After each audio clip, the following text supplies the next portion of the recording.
Well, good morning, everybody, or good afternoon, I should say, for those who are in the Midwest or the East Coast. My name is Kurt Wagner. I'm a reporter with Bloomberg. I've been covering social media for about 8 years now, and I'm really excited for our panel today because we're going to be talking about social media and the role that it plays in global affairs.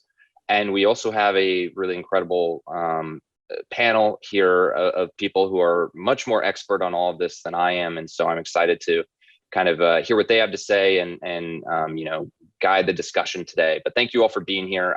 Before we get going, I think it makes sense to just give everyone about 30 seconds, a minute to briefly introduce yourself and what it is that you do, because I feel like then we can really dive in and move from there. So Michelle, let's go ahead and start with you. Hey, good morning. How you doing? Tell us about yourself. Great. Thanks, Kurt. I'm happy to be here. My name's Michelle Chula-Lipkin. I am the Executive Director of the National Association for Media Literacy Education. We're a US-based organization, but we are also the largest membership organization for media literacy around the globe. And our mission is pretty broad. It's to make sure that media literacy education is highly valued and widely practiced as an essential life skill. And I'm looking forward to sharing some additional thoughts as we get going in the conversation. Awesome. Thanks. Shelby? Hi, I'm Shelby. I'm a research scholar at the Stanford Internet Observatory. The Internet Observatory is a program at Stanford that aims to study ways in which the internet can be abused to cause human harm. So we study things like disinformation, but also other online trust and safety issues such as child safety or self-harm content online, or trust and safety issues related to end-to-end encryption, those sorts of things. And I have a PhD in political science. Wonderful. Welcome. Nathaniel, good morning. Morning. Thanks, Kurt. My name is Nathaniel Gleischer. I am head of security policy at Facebook. My background, I was an engineer and a computer scientist. I then made the somewhat questionable decision of going to law school, became a cybercrime prosecutor, spent some time in government at the National Security Council doing cyber policy, and then came out west. And Facebook, I lead our work to counter adversarial threat actors across the company. So essentially, anytime there's a determined threat actor, whether it's a group or an individual, that is systemically and repeatedly looking to either manipulate public debate through our platforms or target users directly through our platforms, my team works to sort of bring together the strategy across the company. This could include influence operations, foreign interference or domestic actors, cybercrime, cyber espionage, hacking conducted by government actors, and other types of emerging harms, whether you're talking about brigading or coordinated efforts to drive harm on the platform. Basically, catching the bad guys on Facebook. That's the theory, yes. Generally, we focus on sort of the most sophisticated and the most determined set of actors, the ones where automated systems are probably not going to be sufficient. And in particular, one of the key principles is to operate from an adversarial mindset. So to assume that, for example, if you build a detection system to try to catch the bad guys or a self-reporting system, you can expect these types of bad guys to try to misuse it. So for example, we have systems on the platform that allow people to report when they're being targeted or harassed, or allow people to report when there's a piece of content that violates our policies. We've seen threat actors, I think no surprise to the people on this call, try to use those systems, weaponize them to report legitimate content in an effort to get it taken down. And so one of the interesting questions is, how do you build systems that allow users and enable users to report violations, but also armor them against the types of misuse you're going to see by the most determined threat actors? Great. Well, we're going to get into all of that in depth as well. But thank you all for the intros. I want to just remind those who are listening, we will be doing some audience Q&A towards the end. So if you do have questions, we would love to hear what they are. But Michelle, I thought maybe we could start with you and just kind of like take a big step back, right? I mean, the title of this panel is Social Media and its Impact on Global Affairs. When I think back a decade ago about the way social media was kind of viewed globally, I think of the Arab Spring, and I think of like the beginning of using social media for these really powerful movements. And it was largely at that time, it felt like it was a positive force in these issues. It feels like the perception has changed some, right? I mean, Nathaniel was just talking about how often the company is trying to deal with people trying to manipulate the service. I'm wondering, and granted, it's hard to bring us a full decade here, but like, how have things changed most notably in your mind in the last couple of years, and why has that perception kind of the role of social media changed somewhat? It's a great question, and I'll just take like an hour or two to answer. I have to say that well, first of all, I just want to say that I have the kind of luxury to spend a lot of my time in the positives of social media. So how it empowers, children and students and creativity and all of it. Like, I don't spend my time the way that Shelby and Nathaniel spend their time. So it's fascinating, right, to be in conversation in this context. And I would say, from our perspective, from an education perspective, from what we've seen from a kind of media history perspective, I think that we have all as a culture woken up to the power of social media, and in all its positive ways and all its negative ways. And I would say that one of the biggest shifts between where we were 10 years ago and where we are now is that people are paying attention in a different type of way. And I think from a US perspective, that really shifted in 2016 when we finally started asking the questions that we really probably should have been asking for a long time, but we woke up to what these systems were, what these communication platforms could do. And I think that one of the things that we're seeing is the repercussions or the consequence of how quickly the core of our communication as a human species has changed, right? And so I think one of the things that we are kind of grappling with as a society is how fast that change happened and how we manage that change and how we communicate and learn about that change. And so I would say that the things that we're seeing negative on social media, and I am not the expert on this panel on this, it wasn't that they weren't in existence 10 years ago, is that again, conversations were different. We weren't paying attention from a general public point of view like we are today. But I think what's really important, it's also from a media literacy perspective, it's what we're covering, right? Like, we're covering the negative aspects, and for good reason, because some of those negative aspects, as Nathaniel deals with every day, are really dangerous and really scary. But I think it's also, media and the news media persuades us. It changes our perceptions of the way things work. And right now we're seeing, incredible focus on all of the negative, and we're not spending a lot of time on the other side of things and the nuanced of how these platforms can be empowering and can be powerful tools. So I think there's a speed issue of change that we're dealing with, and also that we are, as a culture, have just have awoken to the power of it all. Right. Yeah, I think that's very astute and very true. Certainly, as someone who was covering Facebook pre-2016 and now post, the types of stories I used to write about social media are very different. I think I remember covering Facebook changing its font at one point as being an actual story that I wrote. Now today, that would probably not pass as a worthy Facebook story. Shelby and Nathaniel, Michelle mentioned a few times that you both kind of focus on some of the more problematic parts of social media, certainly the bad actors who are trying to manipulate the services. Can you give us just maybe a high level view of what that world looks like today? What are the types of themes you're seeing? What are, the bad actors like? Is there a continuous repetitive issue that you're coming across when you're doing your jobs? Yeah, I think I tend to kind of break this down into what the sophisticated actors are doing and what the unsophisticated actors are doing, because it's really quite different. But in terms of like what the sophisticated actors are doing, just because it's kind of more interesting. So we see, a trend that we've seen over the past few years is that they are increasingly outsourcing their disinformation campaigns to more and more local actors. So if we think, Michelle brought up the 2016 IRA campaign targeting the US, that operation was run out of St. Petersburg. And I focus on Libya. And what we saw in 2019 was a Russian disinformation campaign targeting Libya that was actually outsourced to an Egyptian digital marketing firm. And you can see why that would make sense, because people in Egypt are going to be able to create content that will resonate more with people in Libya compared to people in Russia. And then just at the end of last year, we saw the same actor, this kind of Russian oligarch, running another disinformation campaign targeting people in Libya.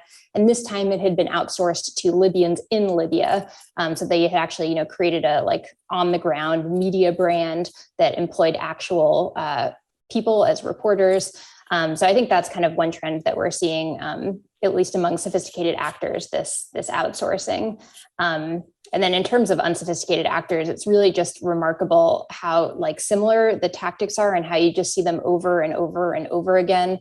So, when Facebook finds and suspends these coordinated disinformation campaigns, it's frequently Facebook pages pretending to be independent news outlets, or astroturfing. So, fake profiles that are trying to make it seem like ordinary Libyans feel really strongly on this certain issue, that type of thing. So I frequently think about how remarkable it is that you just see the same tactics being used all over the world. I don't know, Nathaniel, if you want to add anything. Yeah, I think, no, I mean, it's interesting. So if we connect a couple of the things that Michelle was saying and what you're saying, Shelby, right? I think what we're facing, so you started, Kurt, by asking sort of what was happening 10 years ago. A little bit more than 10 years ago, Clay Shirky writes this very well-known book, Here Comes Everybody, talking about the sort of stampede to the internet, the rise of public debate that's happening online and all the implications. And I think a lot of what we're seeing today is just the fact that I'm not sure anyone really thought about what everybody truly means. The trend here starts well before Clay Shirky and well before social media. The internet, basically what we're doing is we're changing one of the most fundamental models of media production and consumption. Instead of media getting run through a small group of controlling gatekeepers that make decisions on each piece of content before it's produced, it's now much less intermediated, or certainly much more differently intermediated, and the volume is so different. And the truth is, having a small group of gatekeepers that decide what we're going to talk about has a lot of very significant problems, not least of which the fact that those gatekeepers traditionally were sort of white, middle-aged, upper-class men. And it led to a very homogenous public debate. It led to a very contained public debate. Removing that's a whole sort of flood of new voices and a whole heterogeneous discussion that really never existed before into the public discussion. And at the beginning, that's what everyone's focused on. But I think what we forget is there is a valuable function of having pre-review of all of this content, which means they can keep out some of the most problematic, some of the most challenging, some of the most malicious and manipulative efforts, right? And there's a two-edged sword to this. It's very hard to have one of those without the other. When we come into this world today, everybody doesn't just mean democracy activists and democracy advocates. It doesn't just mean the Me Too movement and Black Lives Matter and these really critical movements that I think are built on the openness of the internet. It also means a set of pretty determined threat actors that are looking to manipulate public debate. This could be governments. There's a lot of focus in 2016 on Russian activity. There was a number of efforts to target the 2020 election that were much less effective, but no less attempted by foreign governments. But it also means domestic actors, whether they are political parties or politically interested individuals or financially motivated actors.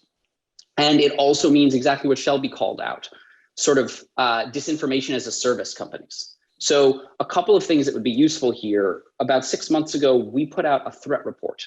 So it's a public report that analyzes all the takedowns we've done over the past 3.5 years.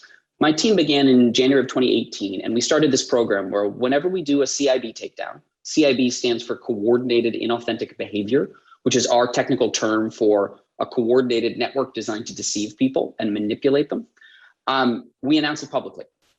We share information about it with researchers like Shelby and others. We share information with others, industry groups, whether we're talking about our counterparts at Twitter or at Google or at other companies, so that they can take action as well. And then we publish that information. And so we wrote a report, like I said, about 6 months ago, where we analyzed the 150 plus takedowns we'd done at that point. And it actually includes, if anyone's interested, a spreadsheet on the back of all of those takedowns with the statistics about them and links to analyses of them. And also some links to independent reports written by teams like Shelby's and others, because we share information with independent researchers. And a couple of trends that are interesting to call out.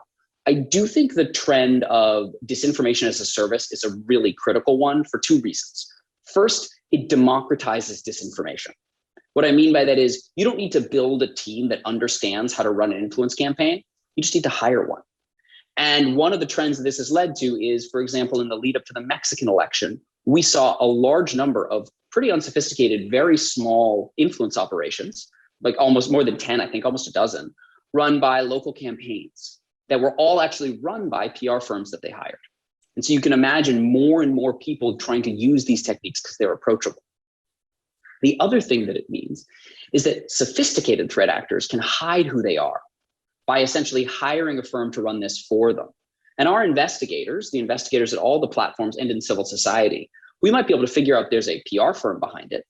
But if a government's smart and they hire them not on the internet, they don't communicate about it on any platforms, no one's going to know who really put the firm up to it. So a really good example of this is a firm called Faze, which is a Russia-based firm that tried to hire a number of social media influencers to undercut trust in the AstraZeneca vaccine. And of course, there are a lot of implications for who might have hired them and why they did and who the firm was, but it's hard to unpeel all of that because they were hired and then this firm acted. So you can see it's creating this sort of layer of uncertainty. The other trend that I will call it that I think is really important is a lot of the platforms have been focused on determined efforts to deceptively sort of be inauthentic, to hide who you are, to use fake accounts, to pretend you're from the United States when you're from Russia, for example, or to pretend you're independent when in fact you're being controlled by a ruling party. But increasingly, we're also seeing coordinated efforts by real people to manipulate or deceive that aren't inauthentic.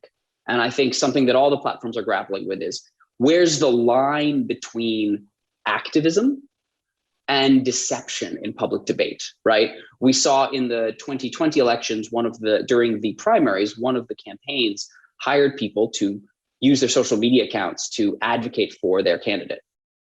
And they didn't tell them to disclose that they were being paid by the campaigns. And so it's interesting to ask, is that deceptive? Is that an acceptable process? We've seen paid door knockers in the physical world for a long time, and they don't necessarily say they're being paid. But when you go online, maybe things are different. Yeah. And so I think there's a lot of emerging challenges like this. Michelle, I think you have a thought you wanted to add and wanted to bring you in. Yeah, sure. I think what's listening to Shelby and Nathaniel, like I'm always so taken with the fact that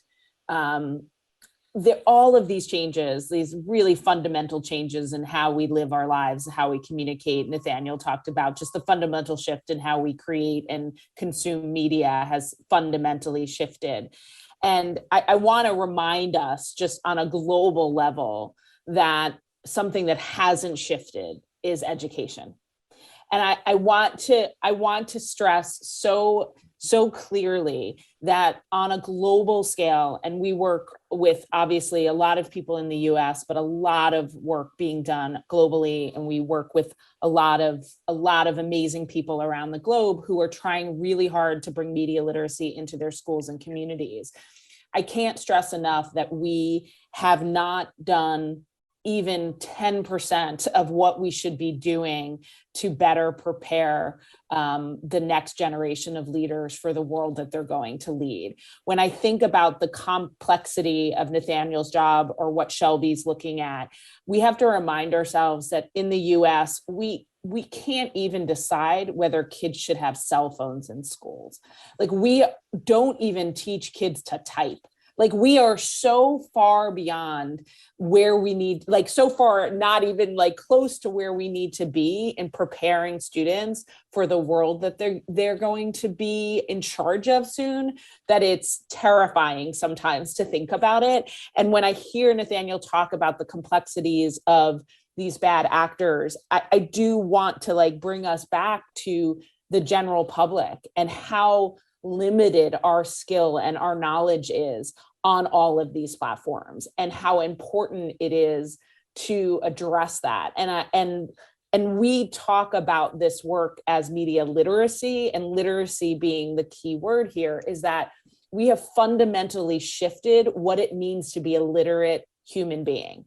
And we all know the disadvantage of being illiterate. We know that. And so think about how many people in this world right now are functionally illiterate, given the fact that they don't understand these tools. And so I just want to bring it back to that education system, and how no matter what we do, no matter how many bad actors we take down, no matter how protective and competitive we are against these bad actors, nothing is going to change until we fundamentally shift the way we educate our population. Like, we're not going to solve the problem without education. Well, I want to, on that note, I want to kind of dive in a little bit on maybe the last thing Nathaniel was talking about, which is this idea of real people using their real identity, but kind of working in coordination to push a particular message or to, influence something, right? And there is a fine line, I imagine. Nathaniel, you were kind of talking about it before this panel. Yesterday I went and I tweeted, hey, we're going to be on this panel. And I mentioned all three of you in hopes that you would, respond or share it yourself. Like, in some ways I was coordinating a little effort to promote, attendance or interest in our discussion, right? You're running an influence operation. Exactly, I was, and I wasn't taken down. I think we would all agree that that is not the type of influence operation that you focus on. The reason I bring it up, though, is because at a certain scale or a certain point, it does become an influence operation that you pay attention to. And I'm wondering how you, Nathaniel, you talked about having difficulty drawing that line. So how do you decide when real people are saying things that they may even just believe? How do you decide when that becomes influence operation that you need to take down? And does it change by country? Shelby, same question for both of you, but maybe Nathaniel, you can start us off. Sure. And yes, you are getting right to the heart of, I think, some of the most challenging things that are happening in this space right now. A couple of thoughts. So the first thing is, I think you have to be very, very careful here, because authentic people advocating for an issue is how activism works. And there's been guerrilla activism and all sorts of terms about advocacy that have existed for a long time. And it turns out, when you look at sort of the content of campaigns, or you look at, you mentioned scale as a tool to think about. A lot of these techniques, if you think about them as ways to distinguish good from bad, it actually doesn't work very well. So something that a lot of people don't realize is the vast majority of influence operations, so here I mean malicious operations, what we would call CIB, the content is actually completely benign, or a majority of the content is benign. So one of the ones that I always talk about was an operation being run where someone was running a network of independent seeming news organizations throughout Eastern Europe, each focused on a particular country or city, that were full of advertising how lovely the city was. So there was one in Riga, and it was saying, please come visit Riga in the fall. Here's the amazing food that we have. This is a wonderful town. Look at this incredible architecture. Nothing in that content is problematic. They were doing it because they were trying to build an audience so that later they could pivot it to push something more harmful. What's interesting is these were actors who were pretending to be independent, but were actually controlled by Russian state media, and they were concealing their identity. And so when you have inauthenticity, you have a very clear hook you can use, right? I think that's an important point first. If you lose inauthenticity, it becomes very hard to separate out, unless you're saying, I think this topic is okay to advocate to, or I think that topic is okay to advocate for, which I don't think any of us think people should be deciding. So the first step is focus not on content, but on behavior. What are the actions they're taking? So we just started a new protocol designed to tackle exactly this challenge, and I give some sense of it here. Not to suggest that this solves the problem by any means, but one of the approaches here is, I think platforms need to articulate specific and narrow enforcement regimes that they're pretty clear about, so they can move into this space. This is called the Coordinated Social Harm Protocol, or Coordinated Societal Harm Protocol. And essentially it says, generally we look at groups that are completely inauthentic or are actually advocating violence. two very high bars. But we're increasingly seeing groups that sort of fall in the middle. They're a little inauthentic, and they may not be advocating violence, but they might be contributing to it. What point does that cross a line? And so what we've said is if there's a tightly coordinated network, even of real people, that are systemically violating our platform policies. So we're seeing repeated violations from in this group that's working together, and they're contributing to or driving a societal harm, like the amplification of violence. We can take action on them, even if they're not inauthentic. That is a very specific policy. We used it a few weeks ago to remove a network linked to a movement in Germany called Querdenken, which is a Q-style movement in Germany that in advance of their elections, among other things, had resulted in some protests turning violent, had called for violence against journalists, a number of these steps. You can see each of these pieces. There was a central network that was working together that had this long history of violations on our platform that was contributing to this drive towards violence. That let us take action. But the bigger question here, and I'm really curious Shelby's take on this, what we're sort of asking, what I think is really difficult, is it's not, is someone causing violence or has the harm occurred? It's how do we identify a network that could lead to violence or harm before it does and take action on it in some way? That type of prior restraint is something that is certainly in the United States, I think we have shied away from for a long time for very good reason. If we're going to draw those lines, you have to have a whole of society response. You don't want one company making that call. So I think there's a really hard discussion that we are having today about regulation, about collaboration across society, about the role of government versus civil society. It's not easy. And quite frankly, in sort of our polarized environment, I'm a little worried about our ability to have this debate. We're struggling with it, but I think it's really important that we do. Shelby, what do you think about kind of the challenges around, real people doing this in a negative way?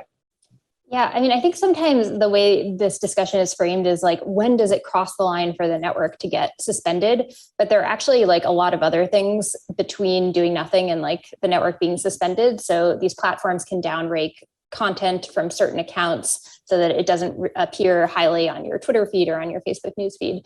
They can label content if there's certain content that is potentially violative. And I'm actually doing some research now on like the whole set of labels that Facebook, Twitter, and YouTube had around the US elections in 2020. So there's a whole spectrum of labels. Like there are some that are saying, this content has been fact checked. And then you have to like click and has been found to be misleading. And you actually have to like click through to like see the content.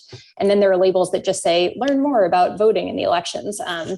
So I don't know, there's a whole kind of range of actions platforms can take. The nice thing about labels and suspension is that the public can kind of see what's happening.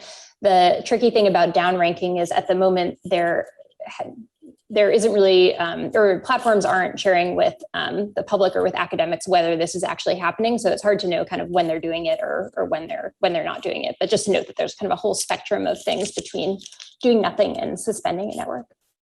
I completely agree. I think there's a really important point here. One of the things that's interesting when we're talking about inauthentic networks, the whole network is bad and you take action on the whole network in the same way. When we start talking about authentic groups, you see a different dynamic, right? So Alicia Wanless has done some really interesting writing on this, and Renee DiResta has also did some writing on this quite recently. When we look at authentic networks, what you'll see a core network in the middle of people who know what they're doing, right? So these are witting bad actors who are trying to amplify whatever they're trying to do. And then around them, there's a secondary group that maybe aren't in the know, but they really care about this issue and are repeating it. And then outside of that, there's a third circle of people who are engaging with the content. You obviously don't want to treat all these people the same. And so actually one of the characteristics of our coordinated societal harm protocol, to your point, Shelby, is you treat each ring a little differently and you take softer and softer actions as you go out. You might just warn the people on the edge so they know what's happening, but remove the actors in the middle. And as we think about all these pieces, I'd actually be really interested, Michelle, in your take. I think at the end of the day, media literacy is a really important piece of this, and you were talking about that. But how do you think we sort of build resilience for people in that second and third rung? Like from my perspective, the people in the middle who are driving this stuff, they know it's bad, they know what they're doing, they are adversarial actors. People in the second rung are probably true believers who don't realize that there's deception here and just care about the issue. And in the third rung, they don't even realize. How do we get to those people, do you think? Kurt, are you okay with me going rogue? Please, absolutely. It's not going rogue. He Didn't mean to encourage you going rogue.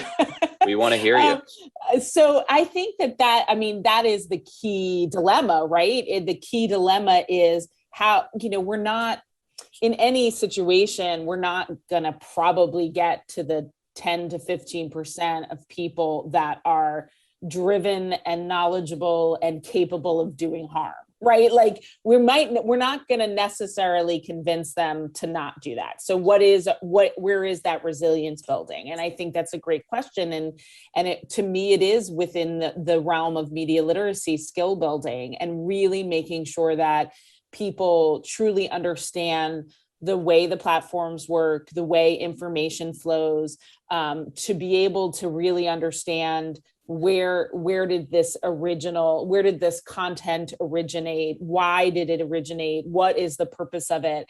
And some of it sounds like, when I start to talk about this stuff and all the questions that we're supposed to be asking, we don't obviously expect people to go down the list of 30 questions you can ask about any media content whenever you're on your social media feeds. But if we can train people to have those like inquiry skills, right? To have that instinct of questioning, of being skeptical, of saying, wait a minute, I don't really know if this information is shareable because I don't have time or I don't have the knowledge of this, of this particular topic.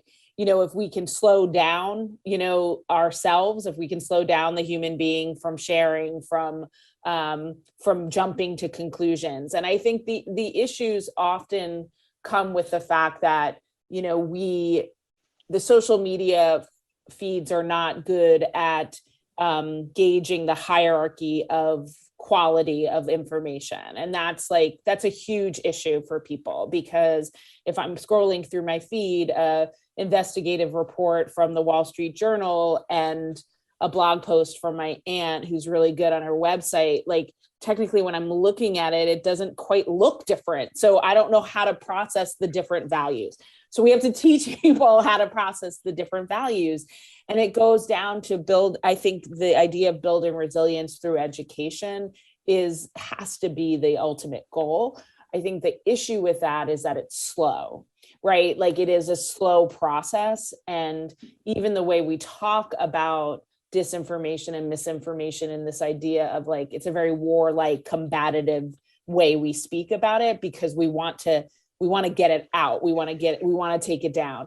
That isn't the same thing with education. Is a long-term play, right? And unfortunately, we don't have a lot of energy for long-term plays right now, and we have to, so I think, how do we build resilience? It's that we make education a national priority. We make it a global priority. We work together, and we, not only set up the platforms to be more media literate, but we make sure that the users are. And I think, like, I'm a really optimistic person, and I've actually seen some really interesting things being done on the platforms to get people to kind of stop and pause and think. And I think everything that we can do to get people to check themselves while they're on the platforms is really important.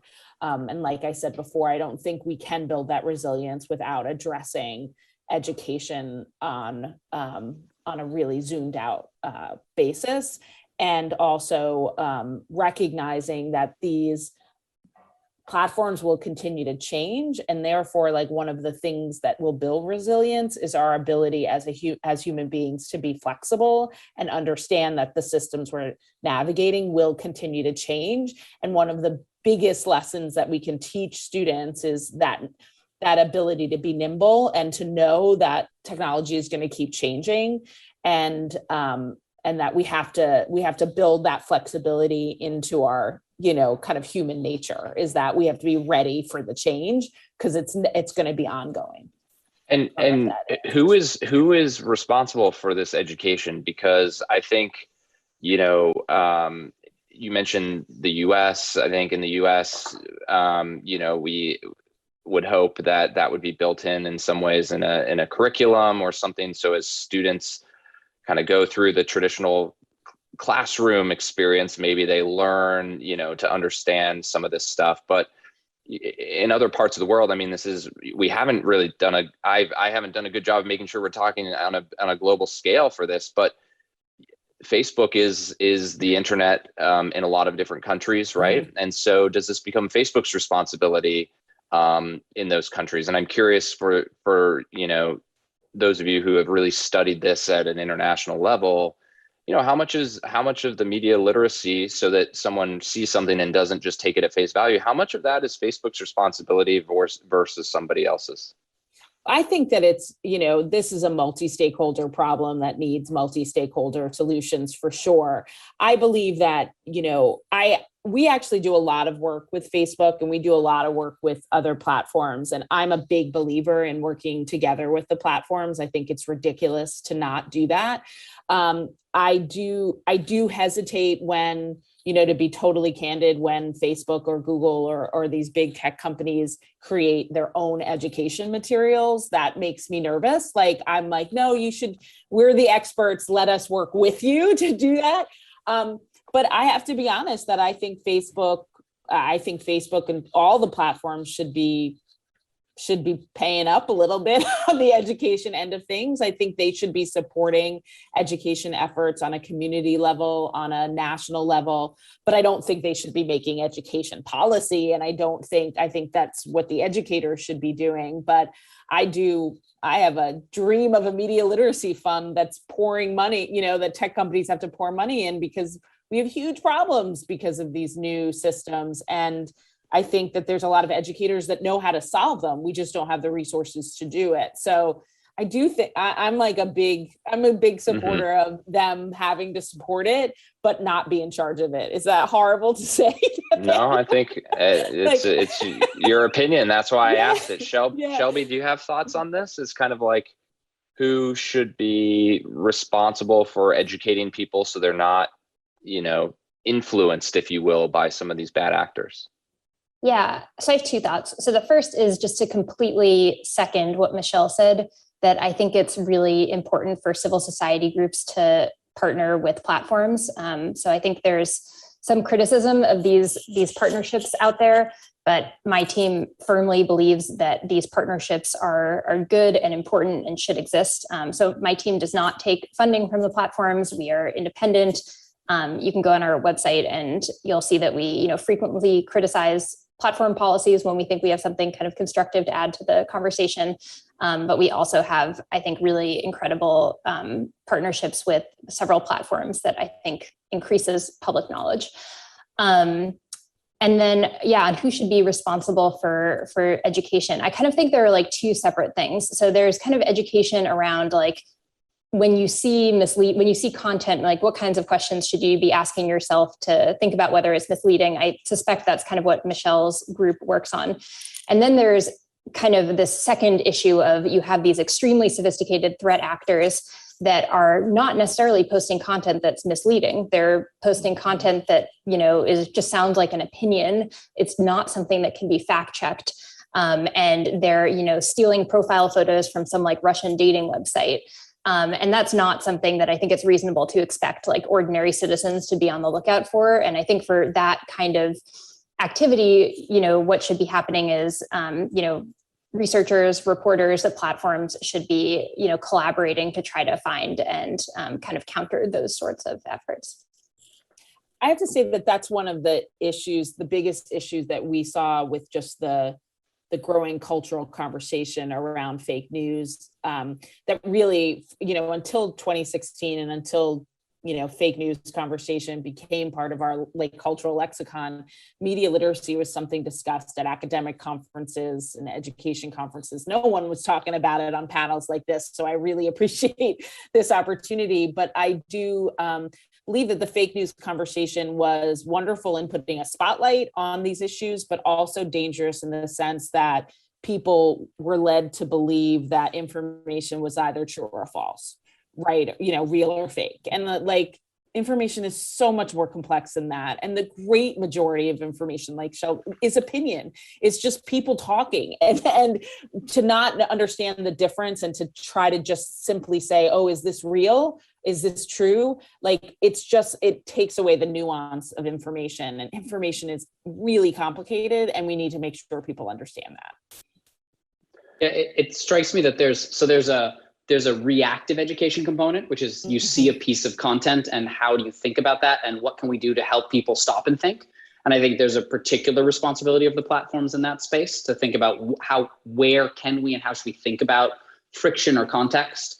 There's also a proactive education component, which is how do we give people the skills to do critical thinking in this environment. And one of the really interesting challenges is, you were mentioning earlier, Michelle, that media literacy in education is slow, right? It takes time, right? It happens sort of generationally, certainly in the United States, because a lot of the work gets done when you're in school. And one of the challenges is that's paired against a media environment that is changing very fast.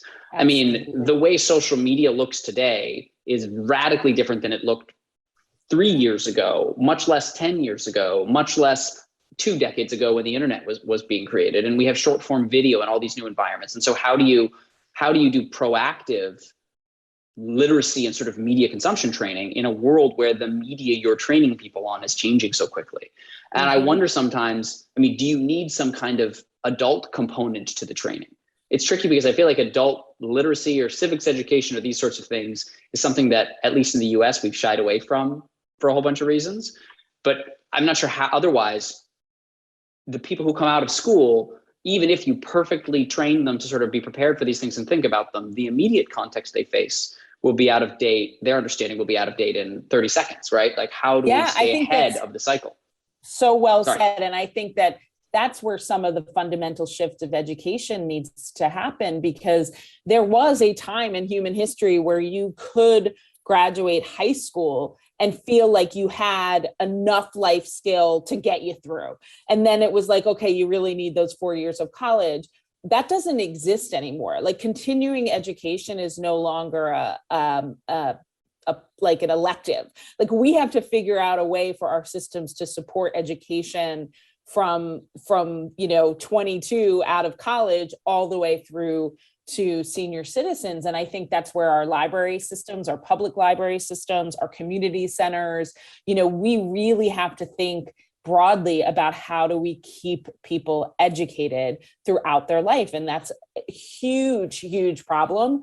And we know what happened in 2016 and the majority of fake news being shared by older generation. Like, well, what did you think was going to happen? We haven't taught them how to do anything with these new systems. So what can we do? It's an incredibly important point, is that while it's really important to give a foundation of skill building, the technology is going to change, and we need systems, community systems in place for continuing education. It's also important just to call out what you said, Kurt, which is the global dimension to this conversation. Yes. I mean, global is the keyword in the title. And I do think we are slipping into a US focused discussion quite a bit. And one of the very significant statistics, when you look at the takedowns that we've done, which is the lens through which I can sort of see this space and anchor the conversation, between 2017 and 2020, we did 150 plus takedowns. They were in 50 countries, in 30 languages. The majority of them were outside the United States, targeting communities in the global South, in exactly the places where media literacy is probably at its greatest challenges. So it really is a global challenge. Yeah, well, that was oh, no, that's okay. I just want to chime in because I think that was a perfect segue into a question that we got from someone who's watching, and it brings it global, but it stays on this disinformation and misinformation point, which is the question is, what are the unifying traits of countries or societies that have fewer issues with disinformation on social media? So is it better literacy training and education, or is there a regulatory environment? Essentially, of the countries, outside the US that maybe are doing better with these issues, is there an underlying reason or kind of connection between those different countries? I'm not sure there's any country that doesn't have these issues. And I think to the extent that maybe you could find a country that neither Facebook nor Twitter has published a a takedown related to that country. That's probably just kind of some selection bias happening there, which could be a result of many different causes. So I think probably there aren't, I don't know, maybe others disagree, but I'm not sure there are any countries that don't have these issues. I don't disagree with that. I think every country faces determined threat actors at one time or another. And one of the realities of hunting for these campaigns is you don't find all of them. So I would never suggest that the public reports we've done represent the sum total of all influence operations in the world. I do think one correlative factor is societal polarization, right? The more divided and polarized a society is, the less trusting that people are of each other, the more a campaign like this can take root. And remember, I think we often talk about influence operations as a foreign component, but actually one of the really interesting statistics, if you look at our takedowns from 2017 to 2020, is that it's about 50-50 foreign and domestic the whole time, right? Domestic operations, not just in the United States, but around the world, have been a really key component in these types of operations. The United States is a very polarized society. There are other societies out there, some with high social media usage and high media usage, that aren't as polarized. And I think these types of campaigns and operations get less posture. That's one thing. The other thing that's super interesting is you can actually look at a place like Ukraine, which is one of the top sources and targets for influence operations. Domestic operations in Ukraine are very high and targeting is very high. But also, that crucible has created a really strong civil society community in Ukraine that leads to more enforcement, that leads to stronger countering, that leads towards driving stronger defense. So there's a little bit of both here, right? Like I think less polarization can be helpful, but also dealing with these challenges can help to create antibodies in civil society to push back.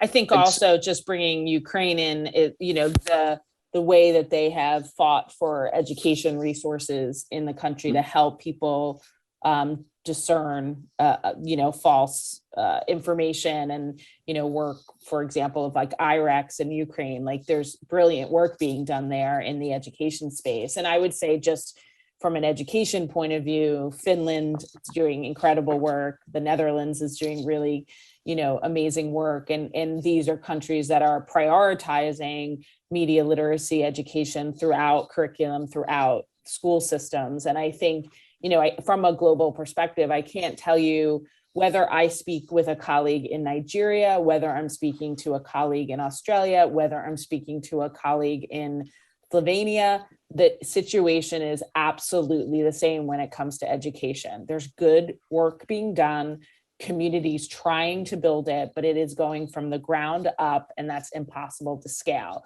And until we decide from a national basis that this is a priority, we're not going to see the interventions that we need to see. And when I tell, it's literally the same, no matter what country I'm talking to, media literacy status is good practice, not enough of it, and it's like, we're not going to make change that way.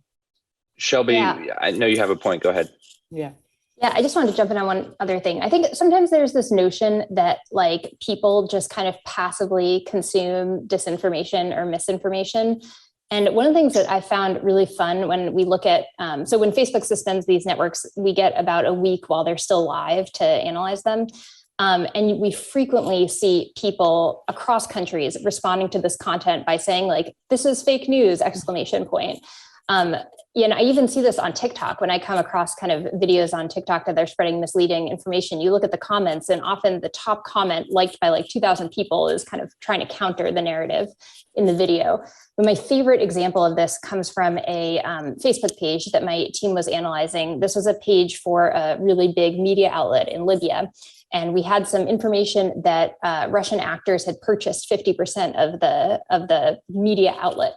And so we were doing some analysis of how the content of the page had changed before and after these Russian actors like invested in the page.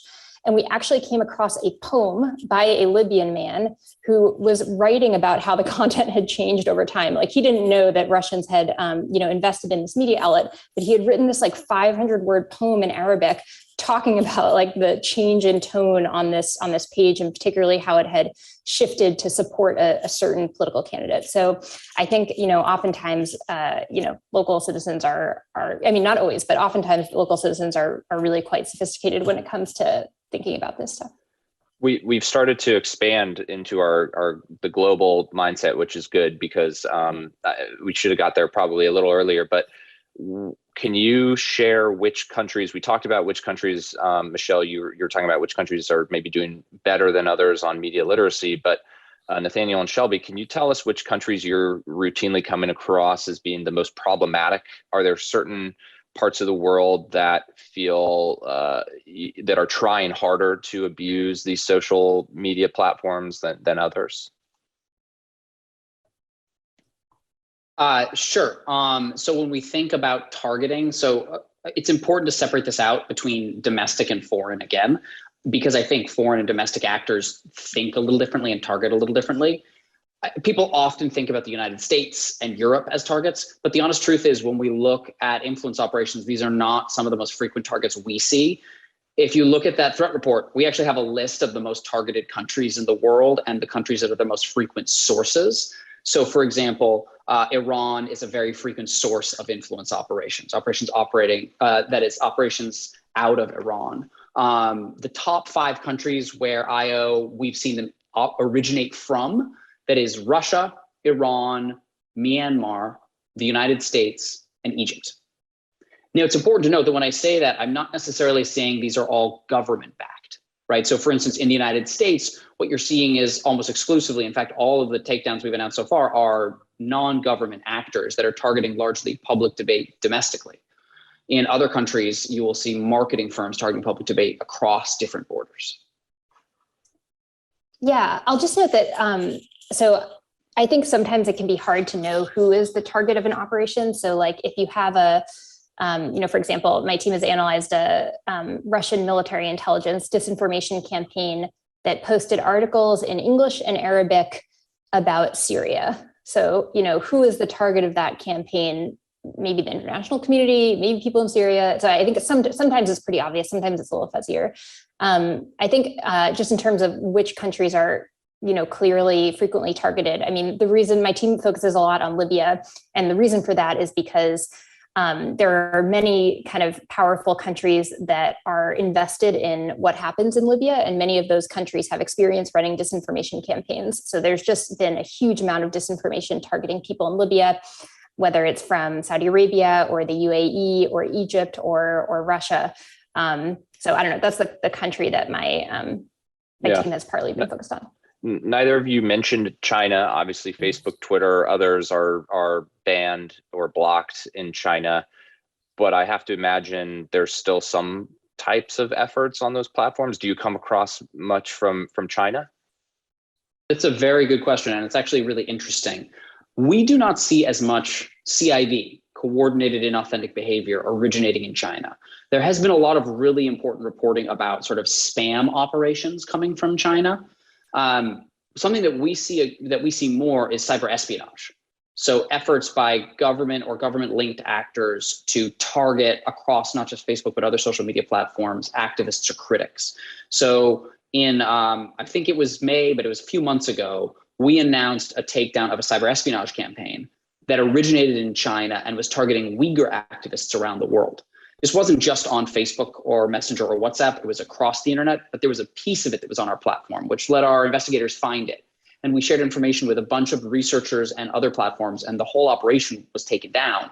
They were targeting Uyghur activists around the world, trying to basically compromise their devices, send them malware, trick them into clicking on links so that they could get on their phones, compromise their social media accounts, compromise their email and other accounts. That type of technical, sort of more cybersecurity focused targeting, we see more of from China, and not as much of the sort of CIB operation, which again, doesn't mean it doesn't exist and doesn't mean it's not happening.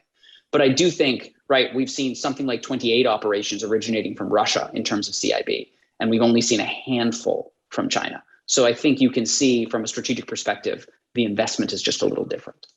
Got it. I want to get to another question from the audience because I think it's a good one, and we have about 6 minutes left. So this might be our kind of last big question, but question here is, what are the unique challenges facing private end-to-end encrypted platforms and the tools that can be used to mitigate disinformation on them when there's no publicly visible component, right? So in other words, with Facebook or Twitter, we can kind of all see what's being done. When you talk about WhatsApp, Signal, others, you're going to run into issues of not being able to see the content. So how do we deal with all of these issues we've been talking about for the last 45 minutes when it's on an encrypted or private platform? Go for it, Shelby. Yeah, I mean, I think there are a lot of trade-offs when it comes to encrypted platforms. I mean, there are obviously huge benefits to them when it comes to activists who are working in authoritarian countries and want to be able to safely communicate. And then there are also downsides when it comes to law enforcement who are trying to prevent the spread of child sexual abuse imagery, for example. I think maybe the one thing that I'll just highlight here is one kind of solution that I think a lot of people think should be expanded on is having really clear reporting flows within encrypted platforms so that when someone comes across problematic content, they can report that to the platform. And when you report content, you are allowing the platform to see, I think on WhatsApp, it's something like the 4 previous messages plus the one that you reported or something like that.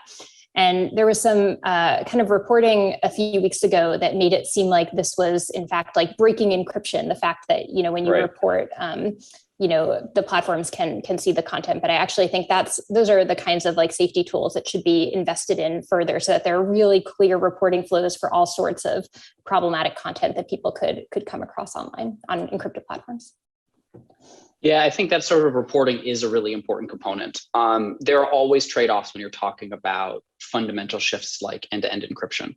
It brings incredible benefits. And just like any benefit, I mean, it actually is inherent to safety and security for many, many people around the world.